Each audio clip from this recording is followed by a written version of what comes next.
Welcome to anime ranks और आज मैं एक्सप्लेन करूंगा बाकी 2018। अगर आपने अभी तक मेरा चैनल सब्सक्राइब नहीं किया हुआ तो सब्सक्राइब करके बेल नोटिफिकेशन को ऑल पे करना ना भूलेगा। साथ ही साथ मैंने एक अपना सेकंड चैनल भी बनाया है जिसका नाम मूवी रैंक्स है, जो कि हमारा एक बैकअप चैनल है। सपोज कि हमारे मेन चैनल को कुछ हो भी जाता है तो हम अपने मूवी रैंक्स पे ही अपनी बाकी की वीडियोस कंटिन्यू करेंगे। और जहाँ तक हमारी पिछली वीडियोस की बात है उसे हम मूवी रैंक्स पे दोबारा से अपलोड कर देंगे। फिलहाल तो मैं मूवी रैंक्स पे मूवीज एक्सप्लेन कर रहा हूँ, तो मेरे सेकंड चैनल मूवी रैंक्स को जरूर सब्सक्राइब कीजिए। Thank you. Now enjoy this video. हमारी एपिसोड की शुरुआत एक अनजान प्रिजन से होती जिसमें मुसलसल अलार्म बजी जा रहे होते क्योंकि पांचों कैदियों में से एक और बार फिर से एक कैदी एस्केप कर जाता और सनोडा समेत मेट्रोपॉलिटन की सारी फोर्सेस उधर ही बड़ी होती जहाँ से उस कैदी ने एस्केप किया होता। वहाँ पे पहुंचते ही उनके पैरों तले जमीन खिसक जाती कि उस कैदी ने रास्ते में हराने वाले शख्स को बहुत बेदर्दी और बहुत बुरे तरीके से मार डाला होता। किसी का दिमाग बाहर निकला होता तो किसी की आंखें फोड़ी होती, यहाँ तक उनके मुंह के चमड़े को भी चीर फाड़ दिया होता। ये सब कुछ देख के येनागी अपने दांतों को एक दूसरे से रगड़ाते हुए दिल ही दिल में कहने लगता, रयोको येनागी। इसी तरह सनोडा एक फ्लैशबैक में चला जाता। रयोको येनागी कह रहा होता, one of the strongest most evil. ये शख्स पहले भी ऐसे ही प्रिजन से भाग निकला था। इसका कद भी काफी छोटा है, जो कि लगभग 160 सेंटीमीटर की ऊंचाई पे, लेकिन इसके बावजूद भी ये अपने हाथों के बीच में ही वैक्यूम क्रिएट कर सकता है, जो कि मैं बाकी 2018 में एक्सप्लेन कर चुका हूँ। ये अपने इसी वैक्यूम से टेम्पर्ड ग्लास को भी तोड़ सकता है, यहाँ तक खतरनाक से खतरनाक अपोनेंट को भी हरा सकता है। सबसे बढ़ के ये अपने पॉइजन हैंड का इस्तेमाल करते हुए अपने अपोनेंट की जान तक ले सकता है। इसी तरह सालों से लड़ते हुए ईसो मोटोबे के खिलाफ अपने पॉइजन हैंड को खो बैठा, यहाँ तक युजिरो हानमा का भूसा खाने के बाद उसका मुंह तक टूट गया था।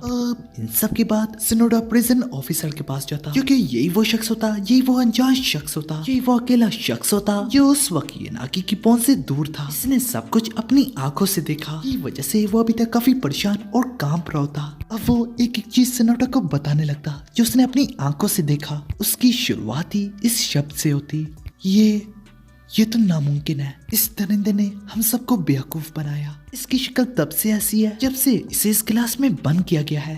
बिना हिचकिचाए बगैर, बिना हिले बगैर वो एक ही जगह पे घूरे जा रहा था, या फिर ऐसे मालूम हो रहा था कि वो तो देख रहा तक नहीं है, बस कहीं पे खो गया है। उसने एक शब्द तक ना कहा, यहाँ तक पौधे वगैरह भी उससे ज्यादा हिलते हैं, तो उसे रेगुलर वार्ड में ट्रांसफर किया जा रहा था। उसी लम्हे में हम में से एक ने उसके कान के करीब आके बोला, क्या तुम उठ सकते हो? जबकि मैं बाहर खड़ा होके अपनी आंखों से सब कुछ देख रहा था। उसे मैं कभी नहीं भुला पाऊंगा। इसी दौरान वो उसकी तरफ देखने लगा। उसके चेहरे के एक्सप्रेशन एकदम से बदल गए और उसने कहा, जरूर। ये कहती उसने तुरंत से सबको बेदर्दी से मारना शुरू कर दिया। इसके बाद रयोको येनागी देखते ही देखते नजर से गायब हो गया। इसी दौरान सीन शिफ्ट होता और हमें कुछ दिनों के बाद दिखाया जाता। इसके चलते ही इंस्पेक्टर सनोडा सुपरिटेंडेंट जनरल ऑफिस में होता, जिसपे वो कमिश्नर कहता है, मैंने तुम्हारी रिपोर्ट पढ़ी, तो उसका क्या बना? इस पे सनोडा बोलता है, जब से उसने एस्केप किया तो तब से वो लापता है। जो सुनने के बाद वो जनरल मजीद बोलता, लेकिन मैंने तो सोचा था इन सारी डेथ रो इनमेट्स की कहानी खत्म हो गई। जिस पे सनोडा भी अपनी नजरें झुकाते हुए कहता है, आप बिल्कुल सही कह रहे हैं, ऐसा तो हमने भी सोचा था। इसी को लेके वो जनरल मजीद पूछता, तो बाकी डेथ रो इनमेट्स का क्या? अगर येनागी फरार हो चुका है, मेरे ख्याल में ये ज्यादा बेहतर होगा कि तुम इन बाकी कैदियों पे भी नजर डालो। दूसरी ओर हमें दिखाया जाता है सनोडा बाइलिन टेम्पल में आया होता ताकि वो डोरियन के बारे में जान पाए। डोरियन के कातिल होने के बावजूद भी इस टेम्पल में उसे इसलिए रखा गया होता क्योंकि एक वक्त में वो भी एक सी किंग था। उसने कम्फू यहीं से सीखा और अपने पुराने वक्त की खातिर हमने उसे यहाँ पे रख लिया। डोरियन भी एक खतरनाक मुजरिम में से एक है। उसने काफी वेपन्स अपने जिस्म में छुपा रखी होती है। वो हिप्नोसिस का भी इस्तेमाल करता है और जब उसने रेड्सो के साथ लड़ा, उससे पहली बार उससे पता चलता कि डिफीट का मतलब क्या होता है, जिसकी वजह से उसका ज़हनी तवाज़ुन बच्चे की तरह हो जाता। फिर जब सिनोडा डोरियन से मिलता है तो वही अनजान बूढ़ा उसे बताता है कि ये कब से बस पेंटिंग ही करता है, जबकि कैंडीज के अलावा वो कुछ बनाता तक नहीं है। यहाँ तक कि इन पेंटिंग्स को बेचा तक जाता है। लेकिन सबसे बढ़ के हैरानकुन बात तो ये है, जब ये पेंटिंग कर होता है तो उसका स्टैंस, ये चाइनीज मार्शल आर्ट में लोअर बॉडी की ट्रेनिंग है और ये तब तक ऐसे ही करता रहेगा जब तक इसकी बॉल में सारी की सारी कैंडीज खत्म नहीं हो जाती। इसने 20 kg गेन किया है जब से इसने ये स्टार्ट किया है। जो सुनते ही सिनोडा काफी हैरान होता। यूं ही रात हो जाती। सिनोडा दिल ही दिल में कहता है जैसे कि वो किसी बड़ी चीज के लिए अपने आप को तैयार करो। अब दूसरी ओर सिनोडा डॉयल से मिलने जाता। वहाँ पे पहुंचते ही सिनोडा को मालूम पड़ता है कि उसने अपने आप को जानबूझ के बहरा कर दिया, जबकि डॉयल पहले से ही देख भी ना सकता था। डॉयल जिसने अपने जिस्म के अंदर वेपन फिट की हुई है, काटसुमी ने उसे हार का मजा चखाया और ये नागी से लड़ते लड़ते उसकी आंखों की रोशनी खत्म हो गई थी। तभी उसे इस मेडिकल प्रिजन में ले आए। इसी में सिनोडा उससे पूछता है उसने अपने आप को खुद क्यों बहरा किया, जिसपे उस अनजान शख्स के पास जवाब तो ना होता, लेकिन वो कहता जब वो इस प्रिजन में आया था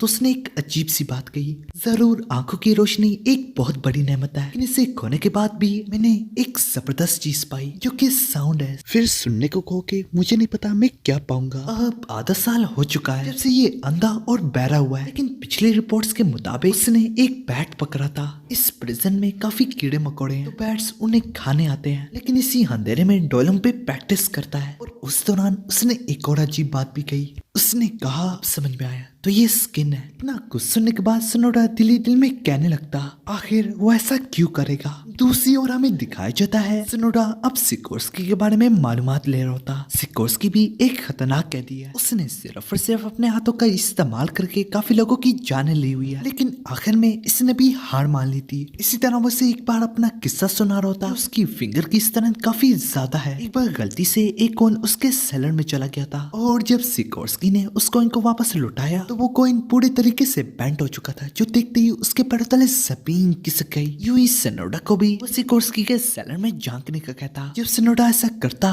तो उसके भी पैरों तले जमीन खिसक जाती। वो बिल्कुल एक छिपकली की तरह दीवार पे चिपका होता, सिर्फ और सिर्फ अपनी पिंची पावर्स का इस्तेमाल करके। सिनोडा के साथ वाला शख्स मजीद बताता अब वो सुबह तक बिल्कुल दीवार से ऐसे ही चिपका रहेगा। एक और बार पहले की तरह इस बार भी सीन शिफ्ट होता और दूसरी सीन में हमें दिखाया जाता सिनोडा इस रिपोर्ट के बारे में सब कुछ कमिश्नर को बताने जा रहा होता कि अब वहाँ पे एक शख्स आके बोलता है फिलहाल कमिश्नर यहाँ पे नहीं है। और दूसरा सीन स्पेक के बारे में होता। सिनोडा भी वहीं पे आ जाता है जहाँ पे कमिश्नर है। स्पेक को कारोहाना यामा ने हराया था। कारोहाना यामा तो कारोहाना यामा है और उसी हार की वजह से उसके जिस्म में काफी बदलाव आए और वो काफी जल्दी बूढ़ा हो गया, जो कि मैं एक्सप्लेन कर चुका हूँ। जबकि कमिश्नर इस वक्त स्पेक के बारे में खुद ही जानने आया हुआ है। स्पेक मेडिकल फैसिलिटी में प्रिजन में बंद है। इन सब के बाद डॉक्टर कहता है ये स्पेक की थर्मोग्राफी है। ये कलर से टेम्परेचर बताती है, जिससे अंदाजा लगाया जा सकता है कि इसके जिस्म में कौन सी मसल्स का इस्तेमाल हो रहा है। वो डॉक्टर बोलता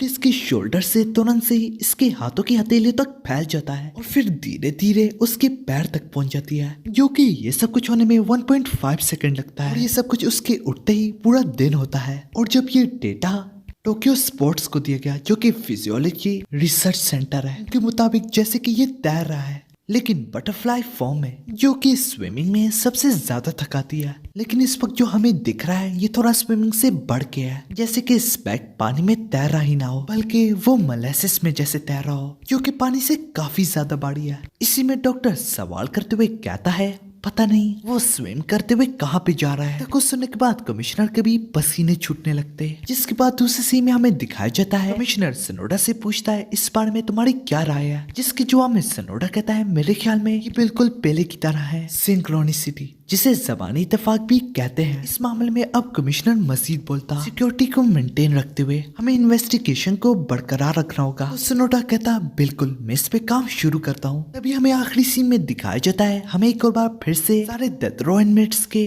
डरावने चेहरे दिखाए जाते जो कि मुस्कुरा रहे होते। यहाँ पे हमारी एपिसोड खत्म हो जाती और इसके चलते ही बाकी 2020 सीजन भी कंप्लीट हो गया। वीडियो पसंद आए तो लाइक करो, अगर पहले से नहीं किया तो सब्सक्राइब करो, साथ ही साथ मूवी नेक्स्ट को भी सब्सक्राइब करो। अरे कर दो ना।